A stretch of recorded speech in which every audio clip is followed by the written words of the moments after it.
मित्रांनो, कडुलिंब हे भारतीय आयुर्वेदामध्ये आरोग्यदायी झाड म्हणून ओळखलं जातं, कारण त्याच्या पानांपासून ते काडीपर्यंत प्रत्येक भागात औषधी गुणधर्म दडलेले असतात. कडुलिंबाची पाने किंवा काडी चावल्याने दातांवरील जंतूंची वाढ कमी होते, हिरड्यांचे दुखणे कमी होते आणि तोंडाची दुर्गंधीही दूर होते. यात असलेल्या नैसर्गिक अँटीबॅक्टेरियल आणि दाहक विरोधी घटकांमुळे तोंडाचे आरोग्य सुधारते आणि प्लाक तयार होण्यास प्रतिबंध होते. अनेक आयुर्वेद तज्ज्ञांच्या मते नियमितपणे कडुलिंबाच्या काडीने ब्रश केल्यास दात चमकदार राहतात आणि कीड होण्याचा धोका कमी होतो. याशिवाय हे शरीरातील विषारी घटक बाहेर टाकण्यास मदत करून रक्त शुद्ध करण्यासही मदत करते, ज्यामुळे त्वचेवर चमक येते आणि मुरूम किंवा इतर त्वचेच्या समस्या कमी होतात. कडुलिंब फक्त दातांसाठीच नव्हे तर संपूर्ण शरीराच्या आरोग्यासाठी फायदेशीर ठरतो. रिकाम्या पोटी याची काही पाने चघळल्यास पचनक्रिया सुधारते आणि आतड्यांतील सूक्ष्मजीव संतुलित राहतात. त्यातील अँटीऑक्सिडंट्स शरीराची रोगप्रतिकारक शक्ती वाढवतात आणि विषारी घटकांना निष्प्रभ करतात. तरीही कडुलिंबाचे सेवन मर्यादित प्रमाणातच करावे, कारण अतिप्रमाणात घेतल्यास पोटदुखी किंवा उलट्यांसारखे दुष्परिणाम होऊ शकतात. विशेषतः लहान मुलांना कडुलिंबाच्या बिया किंवा पाने तोंडावाटे देऊ नये, कारण त्याचे विषारी परिणाम होऊ शकतात. योग्य प्रमाणात आणि योग्य पद्धतीने वापरल्यास कडुलिंब हे खरेच निसर्गाचे अमृत ठरते. कोरफड आणि आवळ्याचा रस एकत्र प्यायल्याने शरीराला एकाच वेळी अनेक आरोग्यदायी फायदे मिळतात. आवळ्यामध्ये व्हिटॅमिन सी मुबलक प्रमाणात असते, जे त्वचेला तजेलदार ठेवते आणि रोगप्रतिकारक शक्ती मजबूत करते. तर कोरफडीत असलेले नैसर्गिक एन्झाईम्स आणि अँटीऑक्सिडंट्स पचनक्रिया सुधारतात आणि शरीरातील विषारी घटक बाहेर टाकतात. या दोघांचा एकत्रित रस शरीरातील पेशींना पोषण देतो, त्वचेतील कोरडेपणा आणि मुरूम यांसारख्या समस्या कमी करतो, तसेच त्वचा नैसर्गिकरित्या उजळ दिसते.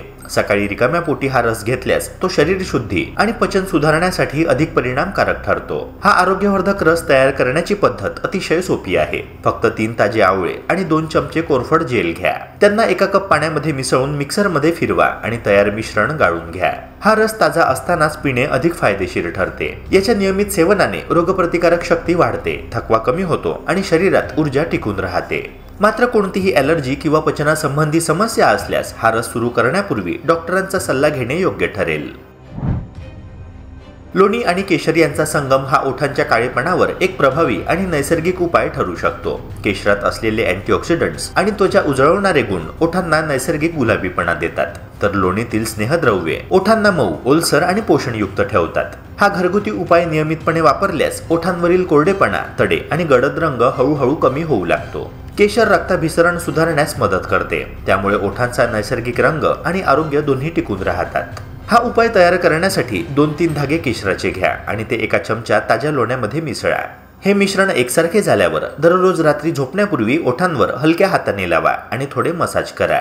सकाळी ओठ अधिक मऊ आणि तजेलदार वाटतील. रासायनिक लिप बामच्या तुलनेमध्ये हा नैसर्गिक उपाय अधिक सुरक्षित आणि दीर्घकालीन परिणाम देणारा आहे. मात्र केशराची ॲलर्जी असलेल्या व्यक्तींनी हा उपाय करण्यापूर्वी तज्ज्ञांचा सल्ला नक्की घ्यावा. कोमट पाणी आणि गुळाचा तुकडा एकत्र खाल्ल्याने मूतखडा फुटतो आणि लघवीद्वारे बाहेर पडतो, असा दावा सोशल मीडियावर मोठ्या प्रमाणात केला जातो. हा उपाय ऐकायला सोपा आणि नैसर्गिक वाटतो, पण त्याची प्रभावीता वैज्ञानिकदृष्ट्या सिद्ध झालेली नाही. गुळामध्ये नैसर्गिक शुद्धीकारक गुणधर्म असतात आणि कोमट पाणी शरीरातील अपायकारक द्रव्ये बाहेर काढण्यास मदत करते असे म्हटले जाते. तरीही मूतखड्यासारख्या वैद्यकीय समस्यांसाठी हा उपाय सर्वांसाठी कार्यक्षम ठरेल असं म्हणता येत नाही. काही छोट्या आकाराचे खडे स्वतःहून लघवी वाटे बाहेर पडू शकतात, परंतु मोठे किंवा दीर्घकाळ टिकलेले खडे फक्त घरगुती उपायांनी नाहीसे होणार नाही. म्हणूनच अशा उपायांचा वापर करण्यापूर्वी डॉक्टरांचा सल्ला घेणे अत्यंत गरजेचे आहे. मूतखड्याचा आकार, स्थान आणि प्रकार लक्षात घेऊन वैद्यकीय उपचार ठरवले जातात.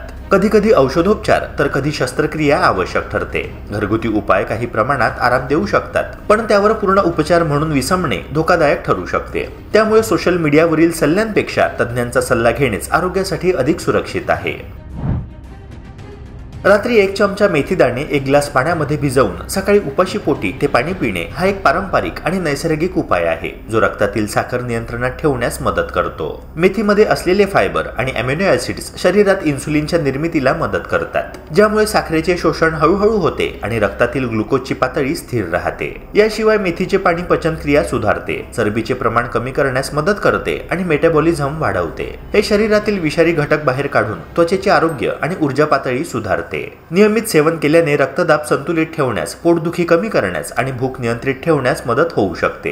पण मित्रांनो, कोणताही घरगुती उपाय सुरू करण्यापूर्वी डॉक्टरांचा सल्ला घेणे आवश्यक आहे, विशेषतः जर तुम्हाला मधुमेह, थायरॉइड किंवा गर्भधारणा असेल तर।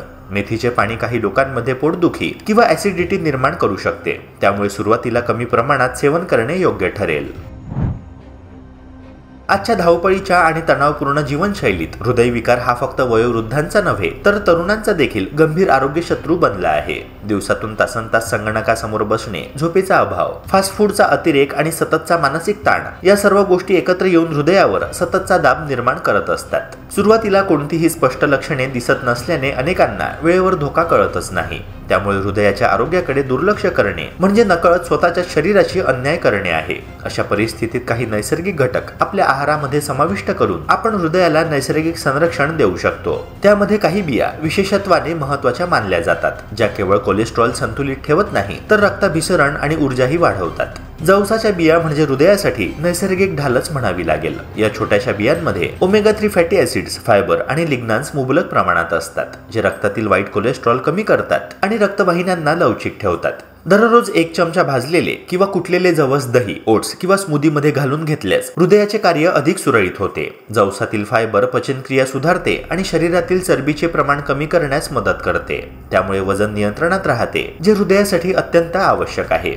चिया सीड्स आणि भोपळ्याच्या बिया या दोन्हींचे महत्त्व देखील कमी नाही। चिया सीड्स मधील अल्फा लिनोलेइक ऍसिड म्हणजेच ALA हा वनस्पतीजन्य ओमेगा 3 घटक रक्तातील ट्रायग्लिसराइड्स कमी करून कोलेस्ट्रॉलचे संतुलन राखतो। या बिया पाण्यामध्ये भिजवल्यावर तयार होणारा जेल सदृश थर पचनक्रिया सुधारतो आणि रक्तातील साखर स्थिर ठेवतो। दुसरीकडे भोपळ्याच्या बिया म्हणजे मॅग्नेशियम आणि अँटीऑक्सिडंट्सचा खजिना, त्या रक्तदाब नियंत्रणात ठेवतात, धमन्यांतील दाह कमी करतात आणि रक्तप्रवाह सुरळीत ठेवतात। या बियांमधील फायटोस्टेरॉल कोलेस्ट्रॉलचे शोषण कमी करून हृदयासाठी संरक्षणाची अतिरिक्त थर तयार करतात। तीळ या पारंपरिक पण प्रभावी बियांना देखील विसरता कामा नये। भारतीय स्वयंपाकघरात सहज सापडणाऱ्या ह्या बिया लिग्नान आणि फायटोस्टेरॉलने समृद्ध असतात, जे कोलेस्ट्रॉल कमी करण्यात मदत करतात आणि रक्तवाहिन्यांच्या भिंती मजबूत करतात। त्यांच्या अँटीऑक्सिडंट्समुळे हृदयाला ऑक्सिडेटिव्ह नुकसानापासून संरक्षण मिळते। पण मित्रांनो, केवळ ह्या बियांचे सेवन करून हृदय पूर्णपणे सुरक्षित राहणार नाही। त्यासोबत संतुलित आहार, दररोजचा हलका व्यायाम, ताणतणावावर नियंत्रण आणि पुरेशी झोप हे सगळे घटकही तितकेच महत्त्वाचे आहे। जर तुम्ही दररोजच्या आहारामध्ये जवस, चिया सीड्स, भोपळा आणि तीळ यांच्या छोट्याशा पण शक्तिशाली डोसमध्ये गुंतवणूक केली तर तुमचे हृदय दीर्घकाळ निरोगी, कार्यक्षम आणि ऊर्जावान राहील, औषधांपेक्षा अधिक प्रभावीपणे। मित्रांनो, अनेकांना गरम पाण्याने आंघोळ करणे हा दिवसाची सुरुवात करण्याचा सर्वात आरामदायक मार्ग वाटतो। थकवा दूर करणे, स्नायूंना विश्रांती देणे आणि तणाव कमी करणे या सर्व फायद्यांमुळे अनेक पुरुष रोज गरम पाणी वापरतात। पण ह्याच सवयीमुळे शरीराच्या नैसर्गिक संतुलनावर विपरीत परिणाम होऊ शकतो। गरम पाण्याच्या संपर्कात आल्यावर शरीरातील द्रव कमी होतो आणि तापमान वाढते, विशेषतः टेस्टिकल्सच्या भागामध्ये। पुरुष प्रजनन प्रणालीसाठी थोडं थंड तापमान आवश्यक असतं, कारण ते स्पर्म उत्पादनासाठी आदर्श वातावरण निर्माण करतं। जेव्हा हा भाग वारंवार गरम पाण्याच्या संपर्कात येतो तेव्हा शुक्राणूंची गुणवत्ता, हालचाल आणि संख्या या तिन्ही घटकांवर नकारात्मक परिणाम होतो। आयुर्वेद आणि आधुनिक विज्ञान दोन्ही ह्या विषयावर एकाच मताचे आहे। गरम पाण्याने प्रायव्हेट भाग वारंवार धुणं टाळावं। आयुर्वेदानुसार उष्णता वाढल्यास शुक्र धातू दुर्बल होतो आणि प्रजनन शक्ती कमी होते, त्यामुळे आंघोळ करताना जर गरम पाणी वापरणे आवश्यकच असेल तर शेवटी थंड किंवा कोमट पाण्याने त्या भागाला धुवावे, जेणेकरून तापमान संतुलित राहील। मित्रांनो, हे फक्त प्रजनन क्षमतेसाठीच नाही तर एकूण शरीर संतुलनासाठी देखील आवश्यक आहे। शरीरात उष्णता वाढल्याने पेशींवर ताण येतो, ज्यामुळे इन्फर्टिलिटीचा धोका वाढू शकतो। त्यामुळे थोडं थंड पाणी, अधिक आरोग्यदायी परिणाम हे सूत्र लक्षात ठेवणं गरजेचं आहे। गरम पाण्याने आंघोळ करणे हृदयासाठी सुद्धा धोका निर्माण करू शकतं, विशेषतः ज्या व्यक्तींना उच्च रक्तदाब, स्थूलता किंवा मधुमेहाचा त्रास आहे। शरीर अचानक उष्णतेच्या संपर्कात आल्यावर हार्ट रेट वाढतो आणि रक्तदाबात चढउतार होतो। दीर्घकाळ असं घडत राहिल्यास हृदयावर ताण येतो आणि रक्ताभिसरणात अडथळे निर्माण होतात। त्यामुळे गरम पाण्याचा वापर करताना शरीराच्या प्रतिक्रियांकडे लक्ष देणं, पुरेसं पाणी पिणं आणि वेळोवेळी हृदयाचं परीक्षण करणं अत्यंत आवश्यक आहे। थोडासा बदल, जसे की कोमट पाणी वापरणं आणि थंड पाण्याने शेवट करणे, तुमचं हृदय आणि प्रजनन आरोग्य दोन्ही दीर्घकाळ सुरक्षित ठेवू शकतं। मित्रांनो, आशा करतो की ही माहिती तुम्हाला उपयुक्त वाटली असणार। अशाच प्रकारच्या आरोग्यवर्धक कंटेंट्स करिता आपल्या YouTube चॅनलला सबस्क्राईब करून बेल आयकॉनला नक्की प्रेस करा। भेटूया पुन्हा एका नव्या व्हिडिओसह। जय हिंद, जय महाराष्ट्र।